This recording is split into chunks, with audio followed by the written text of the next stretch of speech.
Bom dia, sétimo ano! Na aula de hoje falaremos sobre a distribuição da população brasileira, certo? E para começar, vamos falar sobre o litoral, a área densamente povoada aqui no nosso país. Vocês já sabem que o litoral ele tem grande importância para a formação territorial brasileira, porque desde o início da sua ocupação, com a chegada dos portugueses, então os portugueses eles chegaram no litoral brasileiro.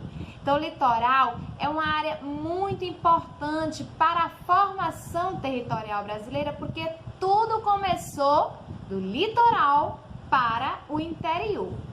E antes mesmo da chegada dos europeus, as próprias nações indígenas, elas já ocupavam grande parte das áreas costeiras brasileiras, ou seja, já ocupavam grande parte do litoral brasileiro. Como nós já vimos anteriormente, o modelo de colonização portuguesa estabelecido no Brasil tinha um caráter o quê? Tinha um caráter exploratório e não de povoamento. Assim, a ocupação litorânea tinha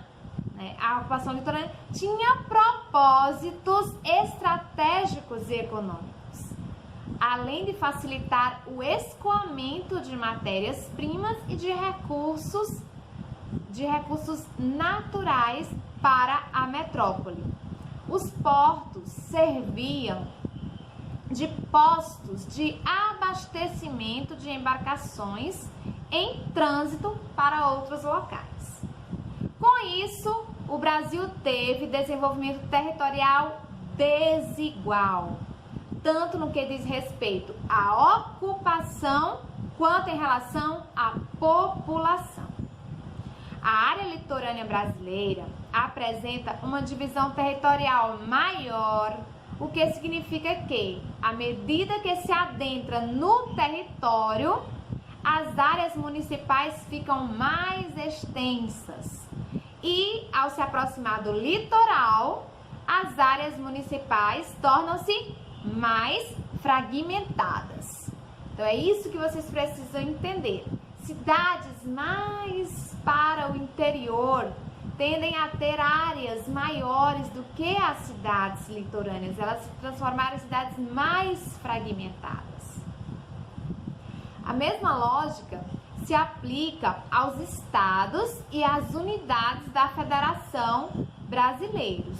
Com exceção do Distrito Federal, a maior parte dos estados com as menores áreas territoriais estão localizados em áreas litorâneas, certo? E, sobretudo, nos estados do Nordeste, que foram os primeiros a serem ocupados pelos portugueses. Então, a fragmentação ela é maior na área do Nordeste, certo? Vocês observam que a região Nordeste ela apresenta 9 estados e alguns muito pequenos. Então, é isso que vocês precisam entender dessa fragmentação territorial brasileira, sendo que grande parte das capitais, que são as maiores cidades do Brasil, são cidades litorâneas, com algumas exceções. A capital do Piauí, por exemplo, é uma exceção. Entre todas as capitais dos estados do Nordeste, apenas Teresina, apenas a capital do Piauí, não é uma cidade litorânea.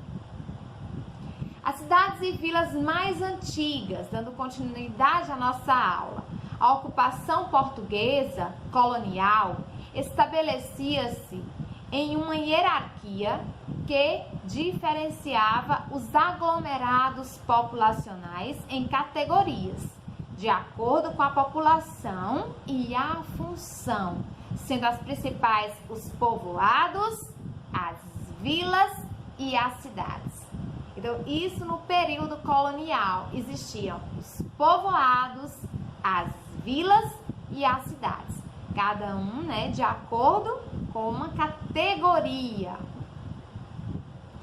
todas as cidades brasileiras fundadas no século XVI e no início do século XVII estavam localizadas no litoral. Todas estavam localizadas no litoral.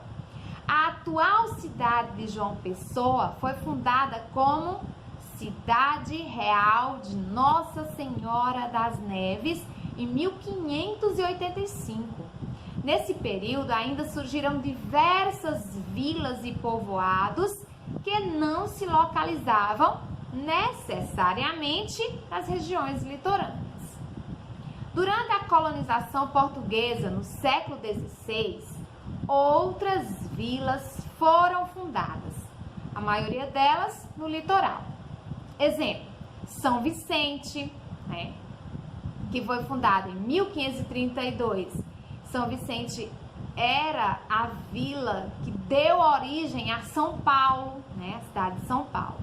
Espírito Santo, que foi fundado em 1535.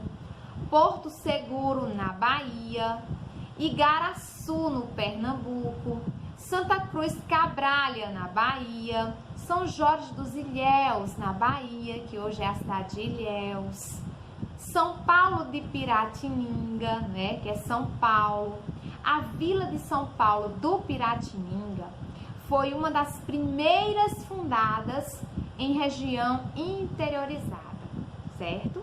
Mas ainda assim, próxima à costa litorânea. Como vimos, embora existam exceções, a maioria das grandes metrópoles brasileiras está localizada em áreas litorâneas ou muito próximas delas. Então, preste atenção nessas questões territoriais e na fragmentação do Brasil. Tchau, gente. Até a próxima aula.